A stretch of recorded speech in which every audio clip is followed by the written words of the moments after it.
नमस्कार साथियों। उम्मीद करता हूँ आप रोजाना स्टडी का टाइम निकाल रहे होगे। आज काफी दिनों बाद मैं वीडियो बना रहा हूँ।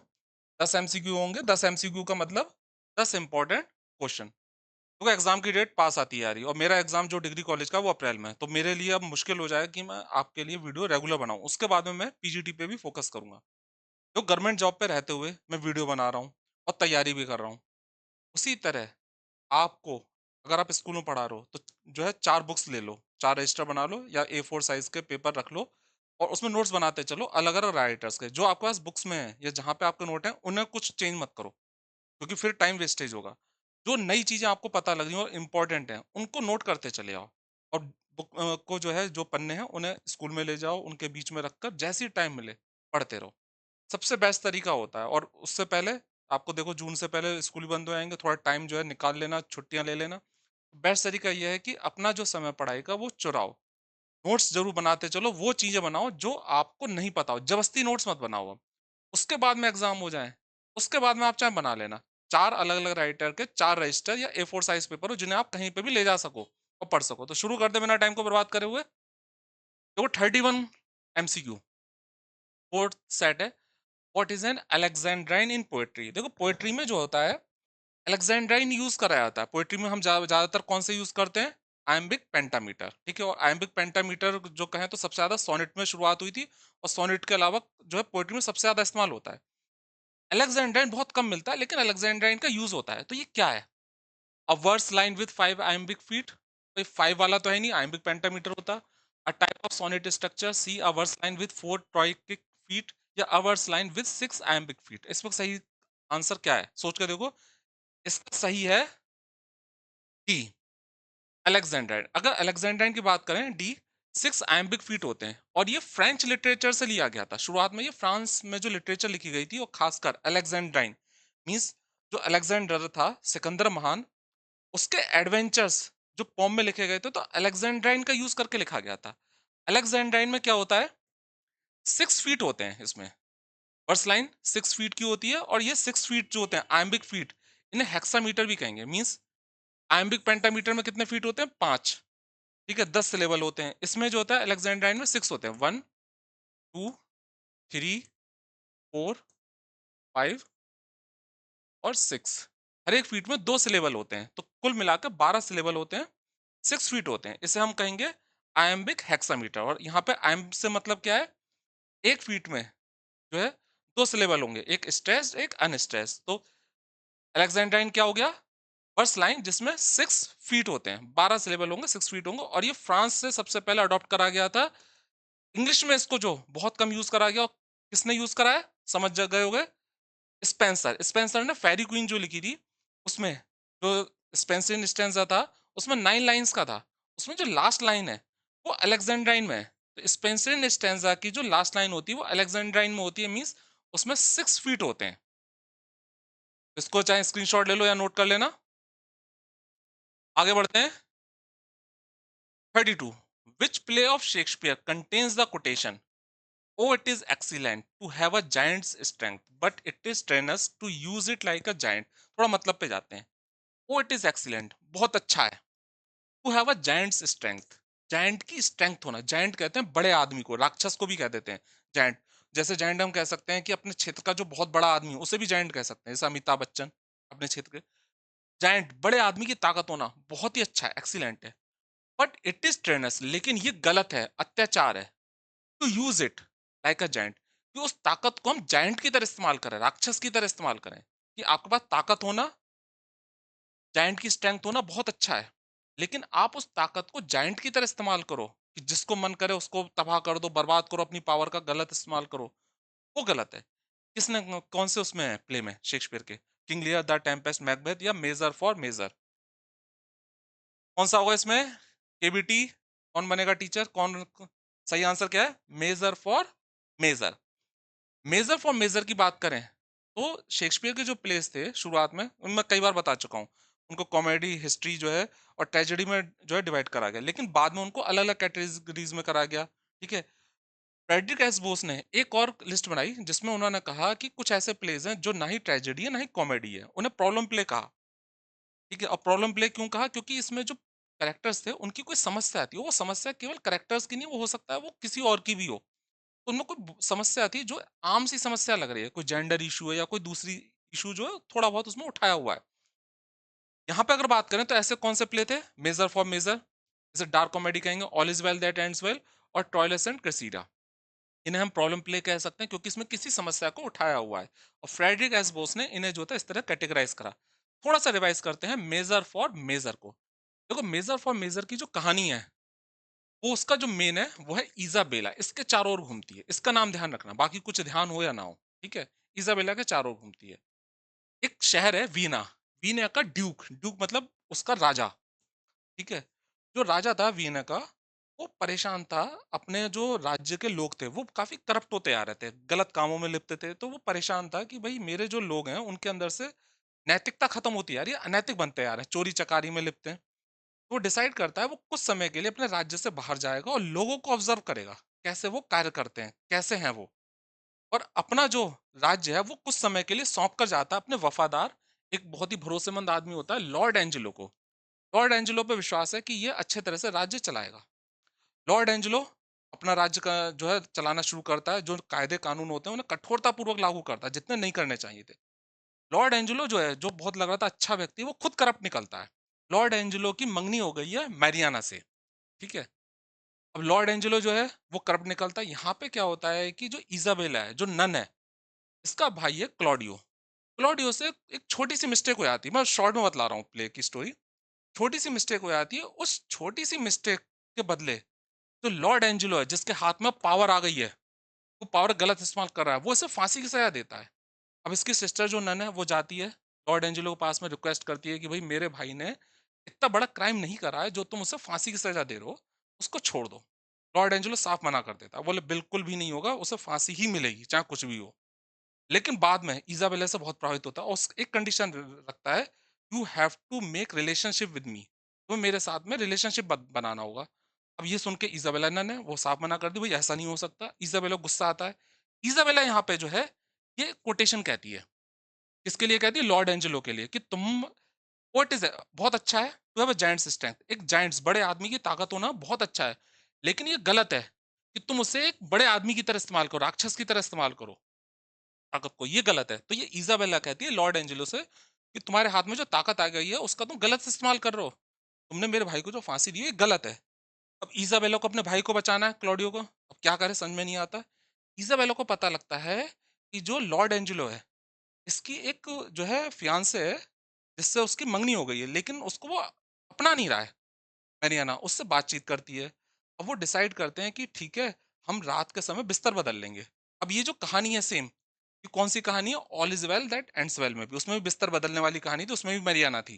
ठीक है, all is well that ends well में हेलेना थी, और वो बर्टम से जबरदस्ती शादी करती है। तो यहाँ पे क्या, मेजर फॉर मेजर में जो इजाबेला है वो मैरियाना से मिलती है, और मैरियाना से डिसाइड करती है कि जब एंजेलो से मैं कह दूं मैं तैयार हूँ तुम्हारी कंडीशन मानने को, जब एंजेलो रात में आएगा, अंधेरा होगा, मैं चली जाऊंगी और तुम चुपचाप आ जाना, और तुम चुपचाप आ जाना, और तुम्हारे और जो एंजेलो का उसके बीच में रिलेशनशिप बन जाएंगे। अब रात होती है, ऐसा ही होता है, और जो मरियाना है वो एंजेलो के बच्चे की मदर बन जाती है। अब कहानी यहाँ पे थोड़ा ट्विस्ट होती है। यहाँ पे क्या होता है, जो क्लॉडी होता है किसी तरह से उसे बचा लेते हैं, थोड़ा सा यहाँ पे मैनिपुलेट चीजें करके जो है बचा लेते हैं। अब जो ड्यूक गया हुआ था, उससे सारी चीजें पता लगता है कि जिसको मैंने पावर दी थी वो खुद कितना करप्ट निकला। अब ड्यूक का सामना होता है सबसे, सब लोग खड़े हो जाते हैं, लास्ट में जो है पूरा पूरा जो है रिजॉल्व हो रही हैं चीजें। तो यहाँ पे इजाबेला और मैरियाना आती हैं और वो सारी चीज बताती हैं। ड्यूक को पता लगता है, ड्यूक बहुत गुस्सा होता है, जो लॉर्ड एंजेलो जिसको उसने ताकत दी थी, कि तुमने एक जो लड़की थी इजाबेला, उसको ऐसी कंडीशन रखी कि तुम्हें मेरे साथ में रिलेशनशिप बनाने होगी। और यहाँ पे मैरियाना कहती है कि अब जो है मैं माँ बन गई हूँ लॉर्ड एंजेलो की, ऐसे ऐसे पूरी कहानी बताती है। यहाँ पे लॉर्ड एंजेलो माफी मांगता है और वो मैरियाना को अपना लेता है। यहाँ पे जो ड्यूक है वो अनमैरिड है। ड्यूक काफी प्रभावित होता है इजाबेला से, और इजाबेला से काफी प्रभावित होता है, अनमैरिड है, इजाबेला भी जो है अनमैरिड है, नन थी वैसे ही है, ठीक है, उससे प्रभावित होता है और उसको जो है शादी के लिए प्रस्ताव करता है। क्या कहता है, लास्ट चीज, what is mine is yours, जो मेरा है वो तुम्हारा है, and what is yours is mine, और जो तुम्हारा है वो मेरा है। तो यहाँ पे जो ड्यूक है वो कह रहा है प्ले की हीरोइन इजाबेला से, जो मेरा वो तुम्हारा, जो तुम्हारा है वो मेरा। तो इस शॉर्ट में कहानी है, पूरी कहानी जो है वो इज़ाबेला के चारों ओर घूम रही है, जो अपने भाई को बचाने के लिए जो है इस तरह से चीजों को करती है। एक बार इसका स्क्रीनशॉट ले लेना, इसमें ज्यादा कोटेशंस नहीं है, इसकी कहानी जो है all is well that ends well से मिलती जुलती है। 33 के बी टी, कौन बनेगा टीचर? The line 5 years have passed, 5 summers, 5 साल बीत गए, 5 गर्मियां, विद द लेंथ, लंबी। कौन सी पोम से ये ली गई है वर्ड्सवर्थ की? 5 साल वाली बात हुई है, मीन्स ये मैंने बताया हुआ है 5 साल पहले पोएट आए हुए थे, तो बाद में याद करते हुए चीजों को कह रहे हैं, तो कौन सी जगह थी, कौन सी पोम है वो? The prelude, daffodils, Tintern Abbey या सॉलिटरी रीपर? समझ गए होगे। स्पिरिचुअल ऑटोबायोग्राफी कौन सी है वो? Tintern AB. टिंटन एबी की ये शुरुआती लाइन है। 1798 में सेकंड टाइम आए थे, इससे पहले 3 साल पहले आए थे 1793 में। 5 years हैव पास्ट, ये शुरुआती लाइन है, फर्स्ट लाइन। 5 साल पास्ट बीत गए, पास्ट की थर्ड फॉर्म पास्ट लिखा है। 5 समर्स, 5 गर्मियां, विद द लेंथ, 5 लंबी गर्मियां बीत गई हैं। पहली लाइन है टिंटन एबी की, कि एबी में वो पहुंचते हैं, तो उससे ऊपर जो वाई नदी है वहां पे पहुंचते हैं और याद करते हैं कि 5 साल बीत गए, 5 लंबी गर्मियां। वो सिल्वियन वाई, वाई है नदी का नाम, ठीक है। सिल्वियन ग्रीक गॉडेस के नाम पे पड़ा हुआ है। हरी भरी नदी, वाई हरी भरी नदी।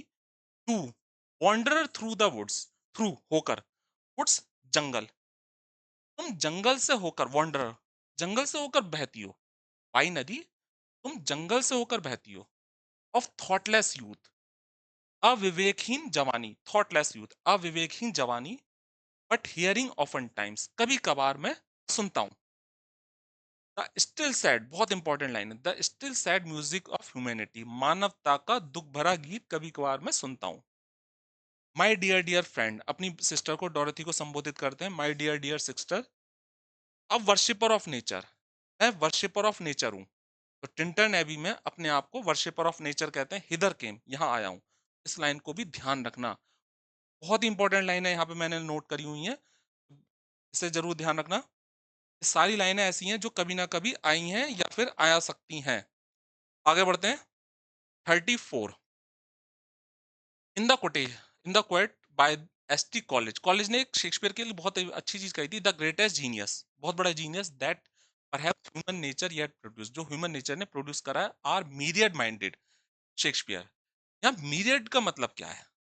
मीरियड का मतलब, जो वर्ड मीनिंग आते हैं, और वर्ड मीनिंग कई बार जनरली जो होते हैं वो प्लेस जो होते हैं या फिर नॉवल होते हैं उन्हीं से ले लिए जाते हैं, जो आज भी प्रचलन में।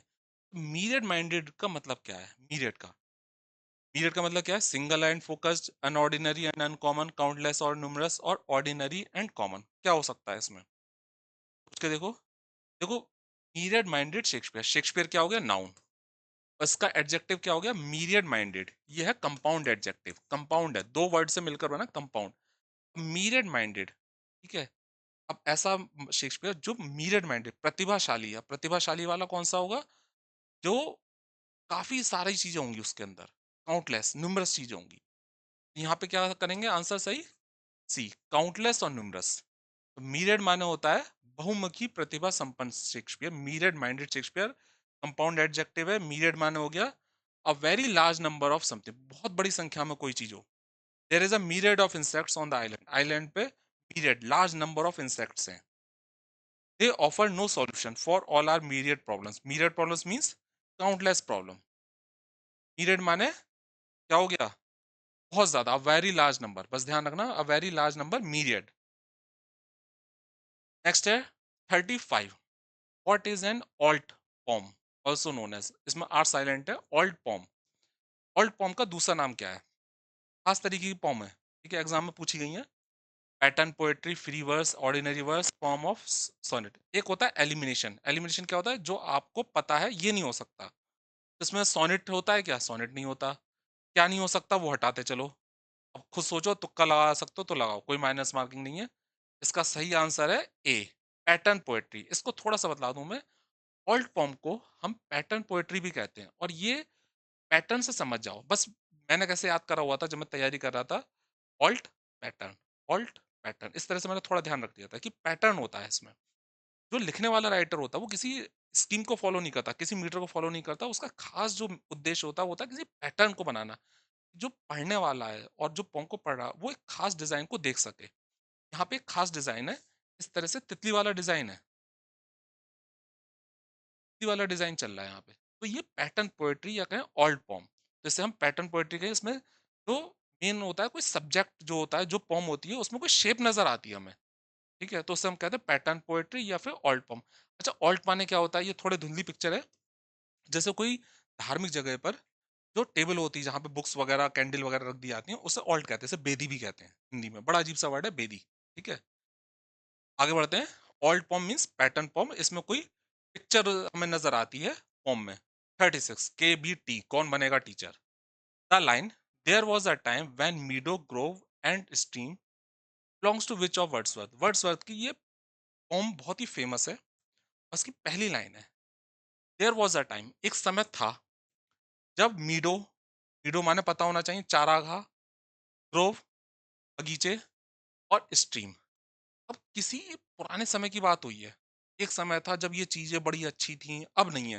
अब ये किस में हो सकती है, तो कल आके देखो, टिंटन एबी में हो सकती है, द प्रिल्यूड में हो सकती है। टिंटन एबी में तो देखो 5 से शुरू है, तो टिंटन एबी नहीं होगा, 5 से शुरू था, 5 लॉन्ग समर्स। द प्रिल्यूड है, इंटीमेशंस ऑफ इमॉर्टैलिटी है, सॉलिटरी रीपर है। सॉलिटरी पर बहुत छोटी फॉर्म में से तो पढ़ के ही रखना, ठीक है, सब कराया हुआ है मैंने इसमें। इसका सही आंसर है सी, इंटीमेशंस ऑफ इमॉर्टैलिटी। ये ओड है, ओड में किसी को एड्रेस करा जाता है, तो ये ओड है, intimations of immortality from recollections of early childhood. ये पूरा नाम है। अब इसका मतलब को समझें। Ode, intimations of immortality, immortality means अमरता के इंटीमेशंस, पूर्व ज्ञान, जो अमरता है उसके जो पूर्व ज्ञान, पुराने विचार, from recollections of early childhood. Early childhood, शुरुआती बचपन के रिकलेक्शंस, यादें। इस पोम को, बड़ी प्यारी पोम है, इसमें जो चाइल्डहुड, जो शुरुआती चाइल्डहुड है, उसको विलियम वर्ड्सवर्थ कनेक्ट करते हैं पूर्व जन्म से। पूर्व जन्म मीन्स यहाँ पे पुराना जन्म नहीं है जब वो किसी और जगह पे रह रहा होता है। मीन्स विलियम वर्ड्सवर्थ कहते हैं कि जो बच्चा होता है वो जन्म लेता है, उससे पहले वो काफी समय तक ईश्वर के घर में रहता है। तो पूर्व जन्म से मतलब ईश्वर के घर की बात करते हैं। तो इमोर्टैलिटी किसे कहा है, इंटीमेशंस ऑफ इमोर्टैलिटी, वहां पे वो अमर था, वहां पे कोई मर नहीं सकता था ईश्वर के घर में। तो इमोर्टैलिटी, अमरता के जो पूर्व ज्ञान है, उनकी बात हुई है। और ये जो अमरता है, जब ईश्वर के घर में बच्चा, जब उस मरने से पहले, जब बच्चे का जन्म हुआ उससे पहले विलियम वर्ड्सवर्थ कहते हैं वो ईश्वर के घर में रहता है, और वहां पर वो ईश्वर की चीजों को देखता है, उसके अंदर सारी चीजें होती हैं। अब वो जन्म लेता है धरती पे, तो वो चीजें उसके अंदर थोड़ी थोड़ी रहती हैं उसके दिमाग में, वो पूरी तरह भूलता नहीं है। अब जब बैठा लेटा हुआ है चुपचाप अपने आप हंस रहा है, तो इसका मतलब पुरानी चीजों को सोच के वो हंस रहा है। उसके आसपास खिलौने रख दिए, शुरुआती अर्ली चाइल्डहुड की बात हो रही है, शुरुआती समय, जब वो शुरुआती चाइल्डहुड में होता है, खिलौने रख दिए तो उनके खास पैटर्न में रख देगा, उनसे कोई डिजाइन बनाएगा, तो वो पुराने जो अपना था, जब वो ईश्वर के साथ में था, दिव्य लोक में था, वहाँ की चीजों को सोचता है और उन्हें सोच कर खुश होता है, कभी दुखी होता है। तो वो अमरता की चीजों को उसको पता होता है, और जब वो बच्चा जैसे जैसे बड़ा होता है, उन चीजों को भूलता रहता है। और कौन भुलाता है उसे, मदर नेचर। मदर नेचर का एक कार्य है कि वो बच्चे को, जो उसके पूर्व जन्म की यादें हैं भगवान के घर की, उससे भुला दे, दूर ले जाए। और कैसे करती है, वो सांसारिक चीजें जो होती हैं वो लाती चली आती, जैसे जैसे बच्चा बड़ा होता है वैसे वैसे वो अपने पूर्वजन्म की बातें भूलता जाता है। तो इस पोम में जो है इंटीमेशंस ऑफ इमोर्टैलिटी, अमरता के पूर्व ज्ञान, फ्रॉम रिकलेक्शन, यादें अर्ली चाइल्डहुड की, इसमें बचपन को बड़े अच्छे तरीके से जो है कनेक्ट करा हुआ है ईश्वर के घर, जब एक बच्चा आत्मा के रूप में रहता है, उससे करा हुआ है। और बाद में कैसे जैसे जैसे वो इंसान बढ़ता है, तो वो सांसारिक चीजों को अपनाता चला जाता है, और जो दिव्य लोक है उससे वो दूर होता चला जाता है। इसकी बात करें तो पोम की ओड है ये, 11 स्टेंजाज में, अलग अलग लेंथ के हैं, कोई इसमें कोई राइमिंग स्कीम कुछ नहीं है। और ये पब्लिश हुआ था पॉम्स इन 2 वॉल्यूम्स 1807। 1807 का जो वॉल्यूम था, इसमें काफी सारी पॉम्स पब्लिश हुई थी विलियम वर्ड्सवर्थ की। इसमें जो बहुत सारे वर्ड आपको मिलेंगे, ग्लोरी मिलेगा, ये बहुत बार रिपीट हुआ है, ग्लोरी, ठीक है। इसमें बात हुई है पूर्व जन्म के ग्लोरी की, आभा की, ड्रीम, जो लाइफ है वो एक ड्रीम की तरह है, लाइट की, child, children, death, mortality, immortality, इनका बहुत ज्यादा वर्ड्स का यूज मिलेगा इस पॉम में। थोड़ा सा शॉर्ट में जो इसकी इंपॉर्टेंट लाइन है वो बता देता हूँ, पहले शुरुआती लाइन को बतलाते हैं। अच्छा, एपिग्राफ होता है शुरुआती, जो पोम से पहले एक एपिग्राफ है, जिसमें शॉर्ट में विलियम वर्ड्सवर्थ एक छोटी सी लाइन में अपनी बड़ी चीज कहते हैं, जो बहुत फेमस भी है।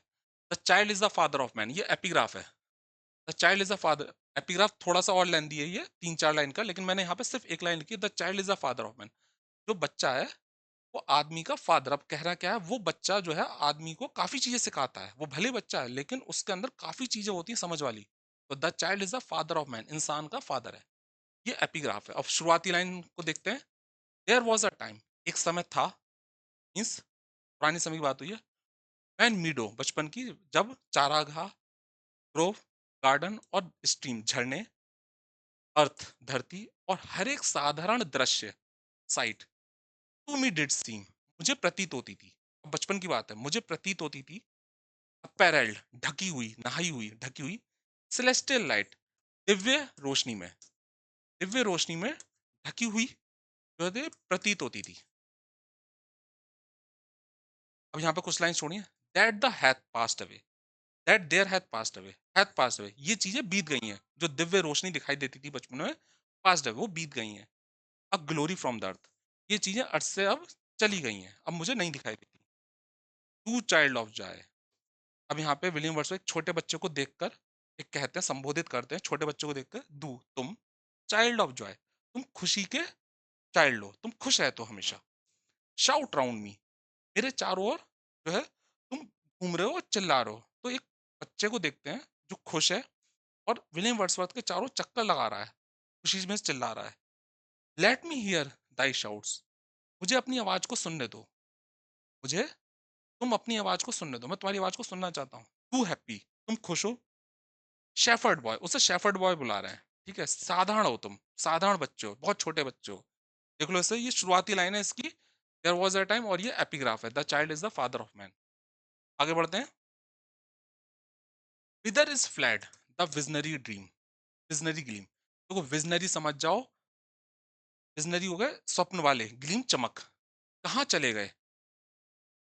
विदर इज फ्लैड, फ्लैड फ्लीट की थर्ड फॉर्म, फ्ली की थर्ड फॉर्म फ्लैड, कहाँ चले गए सपने वाली चमक, कहाँ चली गई। तो वो पुराने बचपन की जो सपने वाली चमक थी, जिसमें हम पूर्व जन्मों को देखते हैं और खुश होते हैं मन मन में बच्चा, उसकी बात करें, कहाँ चली गई सपने वाली चमक। वेयर इज इट नाउ, कहाँ है अब। The glory, Abha, and the dream, और सपना, कहाँ है ये सब चीजें। आर बर्थ, बहुत इंपॉर्टेंट लाइन है, हमारी जो बर्थ है, जन्म है, इस बट अ स्लीपिंग, वो केवल एक नींद है, हमारी जो जन्म है वो केवल एक नींद है। एंड ऑफ फॉरगेटिंग, और विस्मृति, और भूलना है। हमारी जो नींद है, हमारा जो जन्म है, वो केवल एक नींद है और भूलना है। हम जन्म लेते हैं और फिर मर जाते हैं, तो जो है नींद है और फिर भूल जाते हैं, मतलब पुनर्जन्म है इस तरह से। ठीक है, हमारा जन्म केवल एक नींद और विस्मृति मात्र है। जन्म लेते हैं, ठीक है, कुछ समय के लिए, और फिर भूल जाते हैं, फिर हमें ध्यान नहीं रहता किस दुनिया में हम पहुंच गए, दूसरे लोक में। The soul that arises with us, आत्मा जो हमारे साथ में आती है, राइज विद अस मीन्स हम ईश्वर के लोक से यहाँ पर आए तो हमारे साथ में एक आत्मा आती है। The soul that rises with us, आत्मा जो हमारे साथ में आती है। आर लाइफ इज स्टार, हमारा जो लाइफ है वो एक स्टार की तरह है, ठीक है, जो चमकता है और दिव्य लोक को दिखता है। अब ये थोड़ी गहरी लाइन है जो आउट मैं थोड़ा सा एक्स्ट्रा बतला रहा हूँ। The soul that rise with us, आत्मा जो हमारे साथ आती है, hath had elsewhere it setting, कहीं और ये सेट हुई है, मीन्स कहीं और ये अस्त हुई है। तो आत्मा जो हमारे साथ आई है वो कहीं अस्त हुई है, फिर हमारे पास में आई है, ये कहीं और अस्त हो चुकी थी। अब इसमें ये है कि ईश्वर के घर से हम आए, तो हमारी आत्मा जो यहाँ पर है, जिसमें हमने जन्म लिया है, ये कहीं और अस्त हुई है, तो हम आए। हम पहले किसी और जन्म में कहीं और होंगे, लेकिन हम यहाँ पर आए हैं तो कहीं अस्त होती है, तो हम यहाँ पर आते हैं। अब यहाँ पे गॉड का, जहाँ पे बच्चा आत्मा के तौर पे रह रहा है, उसका भी थोड़ा सा जिक्र आ गया है, दोनों को मिलाकर कहा हुआ है। इसका स्क्रीनशॉट लेना, बहुत इंपॉर्टेंट लाइन है। Board on intimations of immortality, पिछले जन्म की बातें, बचपन की बातें, ये सारी चीजें इसमें मिलेंगी। हेवन, देखो पिछला जन्म आ गया, हेवन आ गया। Heaven lies about us in our infancy, infancy होता है बचपन, ठीक है, बहुत कॉमन वर्ड है। बचपन में हेवन हमारे पास होता है। अब इस लाइन को डीपली कैसे भी डिफाइन कर सकते हैं। बचपन में हेवन हमारे साथ होता है, क्योंकि बचपन में बच्चा छोटा होता है, उसके लिए तो सब कुछ खुशी होती है। जरा सा कोई उसे कुछ चीज दे दे तो उसके लिए खुशी हो गई, तो हमारे आसपास हेवन होता है बचपन में। अब इसको हम ऐसे भी कह सकते हैं, बचपन में बच्चा हेवन को देख सकता है, क्योंकि वो अभी अभी आया है भगवान के घर से, तो अभी वो भूला नहीं है ईश्वर के घर को, हेवन को भूला नहीं है, उसके दिमाग में अभी भी वो हेवन की यादें हैं, तो भगवान घर था उसकी यादें हैं। तो हेवन जो होता है वो हमारे साथ बचपन में होता है, बचपन में हमारे साथ हेवन होता है, हम ईश्वर के घर को देख सकते हैं, द यूथ, बहुत इंपॉर्टेंट लाइन है, youth who daily farther from east, जवानी ईस्ट से दूर जाती, फार्दर होता है दूर, मैं लिख नहीं रहा हूँ, फार्दर दूर, ये फार्दर दूर है, ईस्ट से दूर जाती है, जवानी ईस्ट से दूर जाती है, मतलब क्या है, ईस्ट से क्या निकलता है, सन, और सन जहां से निकलता है वहां पे वेस्ट में माना जाता है कि उधर गॉड रहते हैं, तो ईस्ट में सन निकलता है, ईस्ट में रहते हैं गॉड, ठीक है। तो जो जवानी होती है वो ईस्ट से फार्दर दूर जाती है, मीन्स बच्चा बड़ा होता है, जैसे जैसे बच्चा बड़ा होगा वो ईस्ट से दूर जाएगा, मतलब वो भगवान के घर से दूर जाएगा और वो भूलता चला जाता है, बहुत गहरी लाइन है, जवानी भगवान के घर से दूर चली जाती, ईस्ट से दूर चली जाती, मस्ट ट्रेवल, उसे जाना है, अवश्य जाना, उसे जाना ही है, उसे भूलना ही है, उसे दूर जाना है भगवान के घर से, ईस्ट से दूर जाना, उसे भूलना ही है, स्टिल इज नेचर्स प्रीस्ट, अभी भी वो नेचर का पुजारी होता है, तो बच्चे को कहा है नेचर्स प्रीस्ट, ठीक है, बच्चों को क्या कहा है, नेचर्स प्रीस्ट, इसे देखो एक बार, अच्छा, टिंटन एबी में क्या कहा था, अ वर्शिपर ऑफ नेचर, ठीक है, तो वो थोड़ा सा अलग था, अब यहाँ पे लाइंस छोड़ी हुई हैं, अर्थ फिल्स हर लैप, अर्थ जो मदर अर्थ है वो बच्चों को पूर्वजन्म की बातें भुला देती है, फिल्स हर लैप, अपनी गोद को भर देती है, with pleasures of her own, अपनी खुशियों से भर देती है, तो जो मदर अर्थ है वो आसपास की चीजों को बच्चे के सामने लाती है, उस पर बर्डन डालती है, उसको खुशियां देती है, बच्चा भूलता चला जाता है, दूर होता चला जाता है अपने ईश्वर के घर से, मतलब कैसे भी निकालना है आपको, कंप्लीट बस समझ जाओ, अर्थ जो मदर अर्थ है वो अपनी गोद को भर देती है खुशियों से।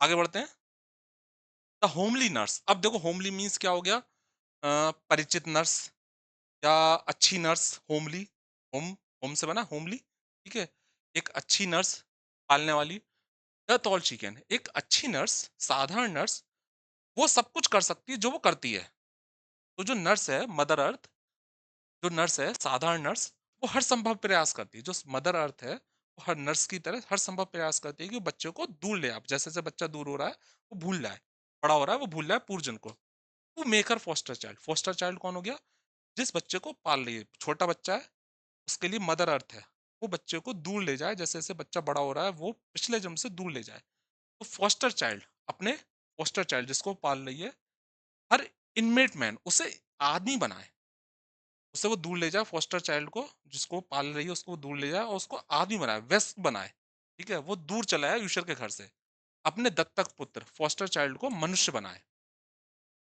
फॉरगेट द ग्लोरीज, भुला दे ग्लोरीज, जो आभा है ईश्वर के घर की जो ग्लोरीज है उन्हें भुला दे, ही हैथ नोन, बच्चा है ही, जो बच्चे को आभा ध्यान है पिछले जन्म की चमक दमक ईश्वर के घर की, उन्हें वो भुलवा दे, मदर अर्थ,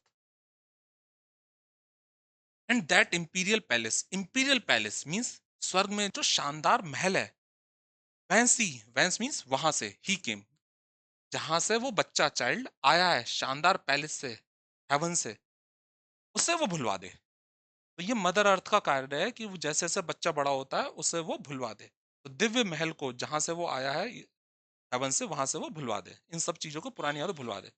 आगे बढ़ते हैं, अब छोटे बच्चों को क्या कहा है, द लिटिल एक्टर, कौन सा अनदर पार्ट, अब यहाँ पे जो विलियम वर्ड्सवर्थ है वो कल्पना करते हैं कि छोटा बच्चा जो है वो खेल रहा है और कभी कोई रोल प्ले करता है, कभी वो ऐसा लगता है अपने खिलौनों के साथ में जो है किसी शादी समारोह में है, कभी लगता है कि वो किसी गमगीन माहौल में किसी की डेथ हो गई है, तो कभी खुश हो रहा है कभी दुख हो रहा है, ऐसा लग रहा है जैसे पूर्व जन्म को याद कर रहा है, तो यहाँ पे जो छोटे बच्चे को एक्टर कहते हैं, the little actor, cons, cons means करता है, अनदर पार्ट, छोटा बच्चा दूसरा रोल प्ले करता है, अब छोटा बच्चा जो है अभी जो था हंस हंस रहा था, अब थोड़ा दूसरा रोल प्ले करेगा, ये छोटा अभिनेता कोई नया किरदार करेगा, तू, तुम, whose exterior semblance, बच्चों का है, तुम्हारा जो बाहरी रूप है डथ बिलाई, वो झूठा है, बिलाई मीन्स होता है झूठा, टेल लाई, झूठा है, जो तुम्हारा बाहरी रूप है ना छोटे से बच्चों, ये जो है जो है झूठ है, बिलाई झूठ है, तुम अपने अंदर एक बहुत गहरी बड़ी आत्मा को रखे हुए हो, जिसने पुराने जन्म को जो पूर्व जन्म में भगवान के घर को उसको याद करा हुआ है, टू हुज एक्सटीरियर सेम्बलेंस, तुम्हारा जो बाहरी रूप है वो झूठा है, अब यहाँ पे क्या कहते हैं बच्चे को, माइटी प्रॉफिट, ठीक है, तो odd on intimations of immortality में क्या कहते हैं बच्चे को, माइटी प्रॉफिट, सीर ब्लेस्ड, सीर होता है ऋषि बहुत बड़ा, ब्लेस्ड जिसको आशीर्वाद प्राप्त हो, तो अच्छा ऋषि, प्रॉफिट कहते हैं, लास्ट लाइन है इंपॉर्टेंट है, टू मी, मुझे, द मीनेस्ट फ्लावर, एक छोटे से छोटा फूल भी, मीनेस्ट तुच्छ फूल भी, जो दैट ब्लोज, जो खिलता है, कैन गिव, वो दे सकता है। एक छोटे से छोटा फूल भी जो खिलता है वो मुझे दे सकता है थॉट्स, विचार, that do often lie too deep, बहुत गहरे विचार दे सकता है फॉर टीयर्स, जो मेरे अंदर आंसू ला दें। तो इतने गहरे विचार दे सकता है जो मेरे अंदर आंसू ला दे। ये लास्ट की लाइंस हैं, इंपॉर्टेंट पॉम है, ठीक है, बहुत इंपॉर्टेंट पॉम है। आगे बढ़ते हैं। 37, the little dream bye John Galsworthy is best describes. Little dream जो है ये एक प्ले है जो जॉन गॉल्सवर्दी ने लिखा था। ये क्या है? अब इसमें चाहे तुक्का लाओ कुछ हो, देखो, पॉलिटिकल सटायर, फैंटेसी एलिगरी है, प्रॉब्लम प्ले है, कॉमेडी ऑफ मैनर्स है, क्या है इसमें? अगर हम इसमें कहें तो एक पॉइंट अलग है। देखो, ये सारी चीजों के प्लॉट होते हैं जनरली, है ना, सबके प्लॉट होते हैं। केवल एक ये फैंटेसी एलिगरी का प्लॉट होगा तो बड़ा धुंधला सा होगा, कोई प्लॉट तमीज का नहीं होगा, कहानी तमीज की होगी नहीं। ये प्ले ऐसा ही है। क्या है ये? The little dream fantasy allegory. देखो, अगर हम कहें जॉन गॉल्सवर्दी किस लिए माना जाता है? रियलिस्टिक प्ले के लिए, प्रॉब्लम प्लेस के लिए, डिस्कशन प्लेस के लिए, इनके लिए जाना जाता है, रियलिस्टिक प्लेस के लिए।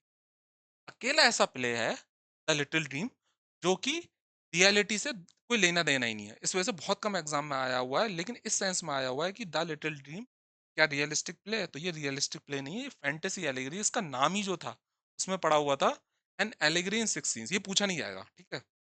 इसकी जो कहानी है वो क्या है? कल्पना में, जैसे कोई सपना देख रहा हो। इसकी जो मेन कैरेक्टर है, गिने चुने कैरेक्टर है, कोई कहानी बड़ी बेकार है। सिल चैन जो है ये कैरेक्टर है, जो एक होटल था, एक टूरिस्ट प्लेस था, चारों तरफ पहाड़ियाँ थी, टूरिस्ट आते थे, तो एक ट्रैकर आता है। अब ये कल्पना करती है कि ये भी जो है उधर जाएगी, उधर देखेगी। तो पूरी जो कहानी चल रही है, प्लॉट चल रही है, वो पूरा पूरा जो है वो सपने में चल रहा है। तो ये लिटिल ड्रीम जो है फैंटेसी एलिगरी है, इसमें कल्पना है, और जो करेक्टर्स हैं वो कुछ एलिगरी हैं, कुछ चीजें बतला रहे हैं। आगे बढ़ते हैं। 38, which of the following place was not written by John Galsworthy. देखो, ये तो आसान है। अब इसका सही आंसर क्या होगा? कौन सा है इसमें? तीन है वो जॉन गॉल्सवर्दी ने लिखा है, एक जो है वो नहीं लिखा। कौन सा नहीं लिखा है? ये वाला, the importance of being earnest. ये किसने लिखा था? ऑस्कर वाइल्ड ने, ठीक है, ये ऑस्कर वाइल्ड ने लिखा था। बाकी की जो तीनों प्ले, देखो, स्ट्राइफ मैंने पढ़ाया हुआ है, द पिजन नहीं पढ़ाया है, द एल्डरसन ये नहीं पढ़ाया हुआ है।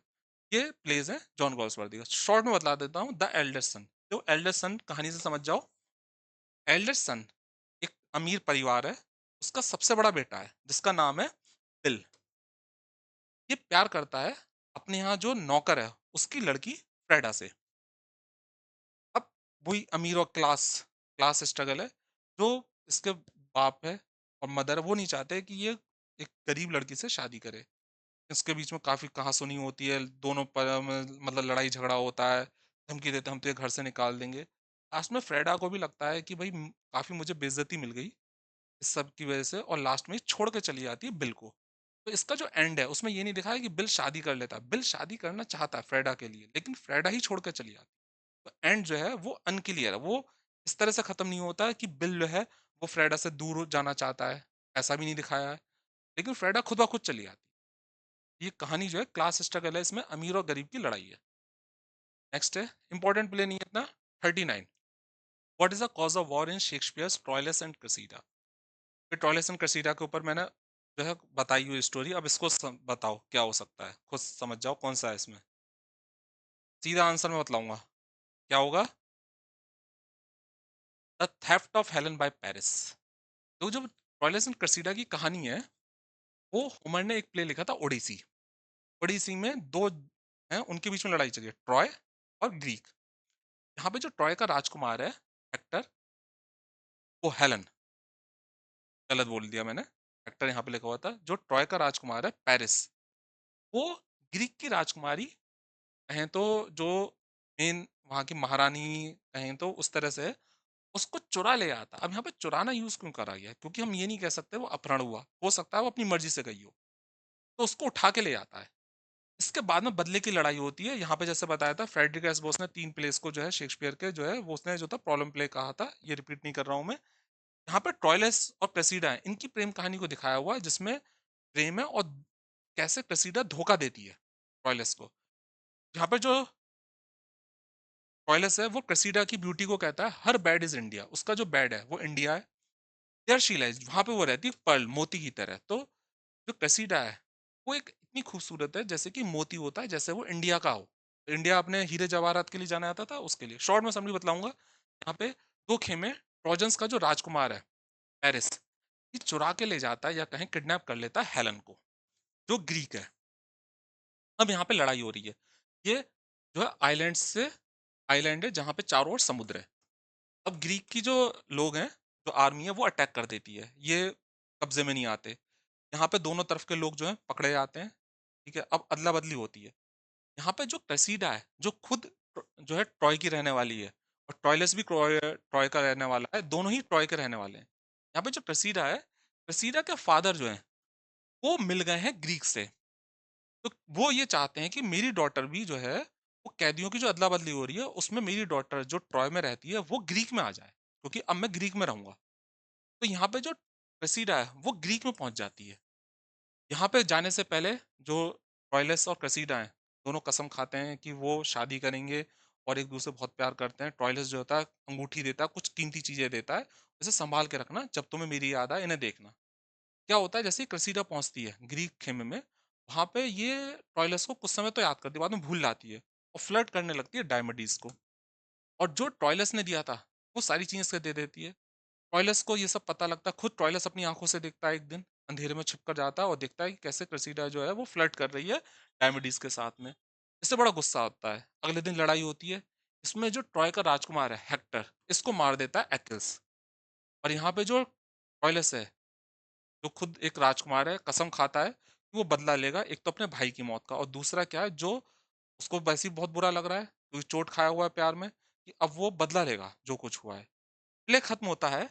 जो क्रेसीडा के अंकल हैं, ये सारे के सारी जो कहानी ज्यादातर ये ट्रॉय के ही लोग हैं, ठीक है। तो जो अंकल हैं उनके साथ में होती है, वो शिकायत के लहजे में प्ले को खत्म करते हैं, पेंडरस, शिकायत के लहजे में। और हमें ये पता लगता है कि उन्हें एक बीमारी है, सिफिलिस, सिफिलिस सेक्सुअल डिजीज है, और वो शिकायत कर रहे हैं कि ये सब क्या हो रहा है। ठीक है, तो शिकायत के लहजे में जो है ये प्ले खत्म होता है पेंडरस की स्पीच के साथ में। नेक्स्ट है, लास्ट है, हु सेज, कौन कहता है, lines in Shakespeare, all is well that ends well. All is that well that ends well में कौन ये लाइन कहता है? All is well that ends well, अंत भला तो सब भला, still the fine is the crown. Crown, fine, अब मतलब क्या हुआ है, जीत ही बेहतर है, जीत ही सब कुछ है। अंत भला तो सब भला, जीत ही सब कुछ है, फाइन है। वट एवर द कोर्स, तरीका कुछ भी हो, तरीका कैसा भी हो जीत का, the end is the crown, अंत ही बेहतर है। तरीका कुछ भी हो लेकिन अंत ही शानदार होता है, मेन अंत है। तरीका चाहे कैसा भी हो जीत का, लेकिन मेन अंत ही होता है, the end is the crown. तो ये कौन कहता है? अब इतना बता दे रहा हूँ, सबसे इंपॉर्टेंट कैरेक्टर कहता है, अब कौन है वो? All is well that ends well का कौन है सबसे इंपॉर्टेंट कैरेक्टर? हेलेना। देखो इसकी कहानी मैं बतला देता हूँ। All is well that ends well की जो जबरन शादी होती है ना, उसके ऊपर कहानी है। शॉर्ट में बतला रहा हूँ। हेलेना जो है वो प्यार करती थी बर्ट्रम से, ठीक है। बर्ट्रम बिल्कुल प्यार नहीं करता था, ठीक है। बर्ट्रम जो है ये फ्रांस चला जाता है, तो इसकी जो मदर होती है बर्ट्रम को, वो कुछ एडवाइस देती हैं, ठीक है, कि लव ऑल, सबसे प्यार करना, लेकिन ट्रस्ट बहुत कम करना लोगों पर। टू रॉन्ग टू नन, किसी साथ बुरा मत करना। Be check for silence, silence रखना, ठीक है। और ज्यादा speech, never taxed for speech, और ज्यादा बोलना मत। अब जो मदर है बर्ट्रम की, काउंटेस, वो यहाँ पे कुछ एडवाइस देके अपने बेटे को अलविदा करती है, फ्रांस में पहुंच जाता है। फ्रांस का राजा बीमार होता है, पीछे पीछे जो हेलेना थी वो भी प्यार करती थी बर्ट्रम से, वो भी पहुंच जाती है। जो फ्रांस का राजा था वो बीमार था, हेलेना वैद की लड़की थी, तो वो फ्रांस के राजा को सही कर देती। तो फ्रांस का राजा खुश होता है, एक तो अंगूठी देता है उसे, ये अंगूठी पहनो बहुत कीमती है, और दूसरा कहता है तुम जो मांगो वो तुम्हें मिलेगा। यहाँ पे जो हेलेना होती है वो कहती है कि मैं तुम्हारा एक दरबारी हूँ, उससे प्यार करता हूँ, उससे मेरी शादी करा दो। तो यहाँ पे जो हेलेना है वो बर्ट्रम से शादी जो है कर लेती है, तो जबरन शादी हो जाती है बर्ट्रम की। बर्ट्रम कहता है ठीक है मैंने शादी तो कर ली, लेकिन मैं तुम्हें अपनाऊंगा नहीं, और अपनाऊंगा जब दो कंडीशन पूरी हो जाएंगी। एक तो तुम्हारी अंगूठी मेरे हाथ में आ जाए, ऐसा हो नहीं सकता भाई, मेरे हाथ में कैसे पहुंच जाएगी, अपने आप तो पहुंचेगी नहीं। दूसरा, जब तुम मेरे बच्चे की मां बन जाओगे, और ये भी नहीं हो सकता, मैं तुम्हें छोड़ रहा हूँ। बहरहाल बर्ट्रम जो होता है वो चला जाता है लड़ाई में, फ्रांस की लड़ाई होती है इटली, वहां चला जाता है। पीछे पीछे हेलेना ही पहुंच जाती है। हेलेना को पता लगता है कि जो बर्ट्रम है ये एक लड़की है डायना, उससे फ्लर्ट कर रहा है। यहाँ पे जो मरियाना है, ये डायना को एडवाइस दे रही है no legacy is so rich, कोई भी संपत्ति इतनी अच्छी नहीं है जितनी की ऑनेस्टी। तो उसको सुझाव दे रही है कि तुम जो है बर्टम जो तुमसे फ्लर्ट कर रहा है उससे थोड़ा दूर रहो। यहाँ पे हेलेना पहुंचती है। हेलेना इन 3 लेडीज़ को बताती है, एक तो मैरियाना, डायना और तीसरी विडो जो है उसको बताती है कि ऐसे-ऐसे जो मेरा हस्बैंड है बर्टम, वो फ्लर्ट कर रहा है डायना के साथ में और वो मुझे अपना नहीं रहा है, तो तुम मेरी मदद करो। तो यहाँ पे भी वो सेम है बैड स्विच वाली कहानी, ठीक है? जैसे मेजर फॉर मेजर में थी, बैड बदले गए, तो ऐसे ही यहाँ पे है। यहाँ पे डिसाइड करते हैं कि रात में जब बर्टम आएगा, तो डायना जो है चली जाएगी अंधेरे में और जो है हेलेना आ जाएगी। इस तरह से हेलेना जो है वो बर्ट्रम के बच्चे की माँ भी हो जाएगी। अब ये कहानी आगे बढ़ती है यहाँ पे। अब हेलेन जो है वो कहती है all is well that ends well, अंत भला तो सब भला, फाइन, जीत ही सब कुछ है, तरीका कुछ भी हो, मेन एंड है, हमें एंड पे पहुंचना है। तो यहाँ पे कहानी आगे बढ़ती है। फ्रांस का राजा से जब मिलने आता है बर्ट्रम, वो कहता है ये अंगूठी तुम्हारे पास में कैसे आ गई? तो मैंने हेलेना को दी थी। अब वो भी चौंक जाता है, भाई मेरे हाथ में कैसे आ गई? ये तो मुझे डायना ने दी थी। अब यहाँ पे वो कहता है कि ज़रूर कुछ गड़बड़ गई, तुमने या तो अपनी बीवी को मार दिया क्योंकि तुम पसंद नहीं करते थे। हेलेना आती है। अब सारी कहानी क्लियर होती है। हेलेना कहती है कि मैं तुम्हारे बच्चे की माँ बन गई हूँ, ऐसे-ऐसे हो गया, और यहाँ पे डायना भी सारी चीज़ें बतला देती है। अब बर्ट्रम जो बिल्कुल अपनी वाइफ़ को पसंद नहीं करता था, वो कहता है हाँ, तुम बेहतर हो, और उसे अपना लेता है, एक अच्छा हस्बैंड बन जाता है। तो अंत भला तो सब भला, ये कहानी है। इसमें जो एक लॉर्ड है, वो एक कहता है, lord, the web of our life is of mingled yarn, जो हमारे लाइफ का जो जाल है, वेब है, वो गुथे हुए धागे की तरह है। गुड एंड इल टुगेदर, जिसमें अच्छे और बुरे मिले हुए हैं। इसी के साथ में ये पूरी सीरीज़ जो है खत्म करते हैं। मिलते हैं अगले वीडियो में। Good bye.